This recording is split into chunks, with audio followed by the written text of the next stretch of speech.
For most of human history, medicine wasn't something practiced in sterile clinics or tracked by insurance plans. It was deeply tied to philosophy, climate, food, and energy. And at the center of it all was the gut. Long before microscopes or gut microbiomes, before probiotics were bottled or kale was considered currency, ancient healers across civilizations shared a striking belief that the root of illness, physical, emotional, even spiritual, began in the belly. The gut, they thought, wasn't just where food was processed. It was where health was forged or lost. This wasn't based on modern biochemistry. It was based on centuries of observation, logic, and trial. And while some of their theories might sound outdated today, modern science is increasingly catching up to what ancient physicians suspected all along: that our digestive system is not just a part of our health, but its foundation. To understand how we arrived at this forgotten wisdom, we have to go back, not decades, but millennia. Let's begin in ancient Greece. Hippocrates, often called the father of medicine, famously said, "All disease begins in the gut." He lived over 2,400 years ago. No microscopes, no lab tests, just careful attention to the human body. To him and to his followers, digestion wasn't just about nourishment, it was about balance. The Greeks believed in the four humors: blood, phlegm, black bile, and yellow bile. Illness was seen as a sign of imbalance among these fluids, and digestion was the mechanism through which harmony could be restored. If your gut was sluggish, if your digestion was off, they believed that toxins would build up, waste would accumulate. The body's internal systems would falter. Cleansing the gut, often through fasting, herbs, or even purging, was a common prescription. Meanwhile, across the Mediterranean in Egypt, healers were documenting medical procedures on papyrus scrolls centuries before Hippocrates. The Ebers Papyrus, dating to around 1550 BCE, describes over 700 remedies.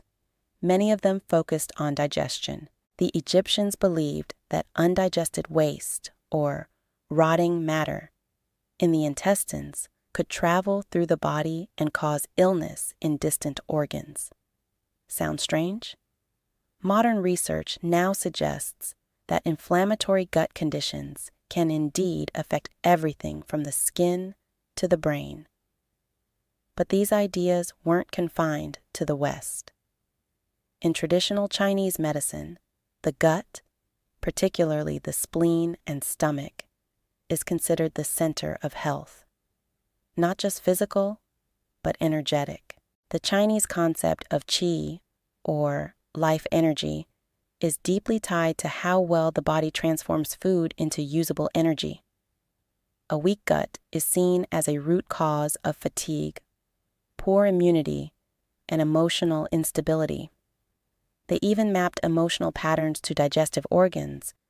Worry and overthinking, for example, were said to weaken the spleen.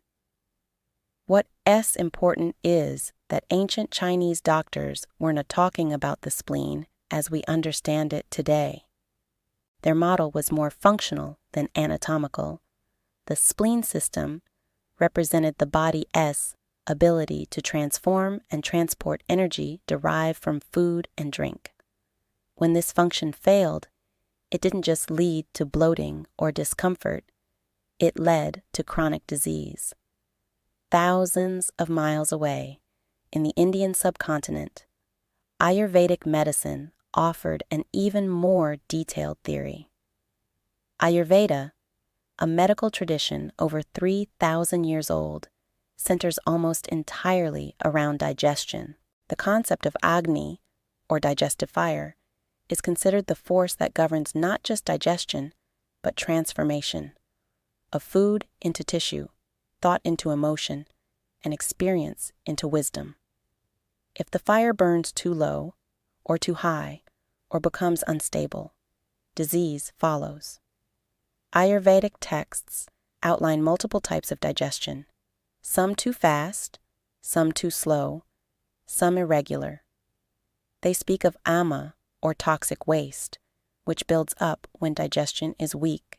This ama, they believed, could lodge itself in the body's tissues and create chronic illness, joint pain, fatigue, brain fog, even heart disease. The treatment? Strengthen digestion, cleanse the gut, support elimination. And then there were the Romans, inheritors of Greek knowledge, but pragmatists in their own right. Roman medicine revolved around the digestive tract as a kind of inner terrain.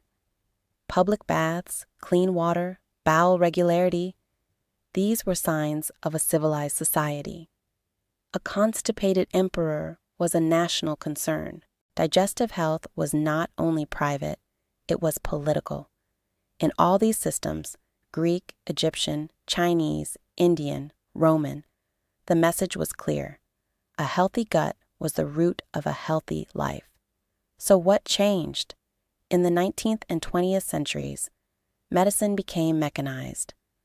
With the rise of germ theory, antibiotics, and surgery, the focus shifted from systems to pathogens, from prevention to treatment. The gut, once seen as a central hub of health, became just another organ, something that digested food and occasionally got ulcers. The age of reductionism had arrived, but the ancient physicians weren't irrational. They were observant. They noticed that when digestion faltered, disease often followed, not just in the intestines, but throughout the body. And now, after decades of treating the gut as secondary, modern science is catching up. We now know that the human gut contains over 100 trillion microbes, more than all the stars in the Milky Way.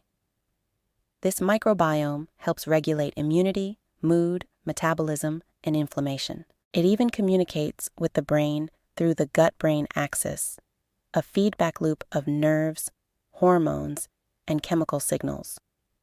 Disrupt this system through antibiotics, poor diet, chronic stress, and the results are far-reaching. Autoimmune conditions, depression, obesity, even neurodegenerative diseases. In other words, Hippocrates may have been right all along. So were the Ayurvedic sages and Chinese physicians. Disease really can begin in the gut. Consider how modern conditions map onto ancient insights. Chronic inflammation. The ancients called it excess heat or toxic buildup. Fatigue, a sign of weak digestive fire. Brain fog, impaired gut-brain communication. Autoimmunity, toxins escaping the gut barrier. What we now call leaky gut. We've simply changed the language, not the phenomenon. But here, what makes this even more relevant? The modern world is uniquely hostile to the gut. Processed foods, constant snacking, environmental toxins, sedentary lifestyles, chronic stress, all of these impair digestion, disrupt gut flora, and weaken the very systems that ancient medicine tried to protect. And as the gut weakens, so does the immune system, the brain, the skin, the mood. And yet, the modern medical system remains largely compartmentalized. A patient with IBS is sent to a gastroenterologist. A patient with depression sees a psychiatrist. A patient with eczema sees a dermatologist. Rarely do they all look in the same place, the gut. This isn't to say ancient medicine had all the answers. It didn't. There were errors, exaggerations, and mysticism. But it had something modern medicine often lacks: a systems mindset. It saw the body as an interconnected whole. It prioritized prevention. It valued the gut not just as a digestive tube, but as a vital command center. And perhaps it's time we return to that wisdom, not as dogma, but as a forgotten foundation. Because if the ancients were right, and disease truly begins in the gut, then healing must begin there too. Today, we live in an era obsessed with optimization, longevity, brain performance, immune health, and yet the basic principles haven't changed. Eat what your body can digest. Don't overload it. Give your gut time to rest. Support it with real food, fermented foods, fiber, herbs, and rest. These aren't wellness trends. They're ancient defaults. In the rush to chase new supplements and breakthrough therapies, we often overlook the basics. The same basics that Greek doctors, Chinese sages, and Indian healers knew millennia ago. That health doesn't begin in a pill or a lab. It begins in the gut. If this reshaped the way you see health, hit subscribe. Because sometimes the oldest ideas are the ones we needed all along.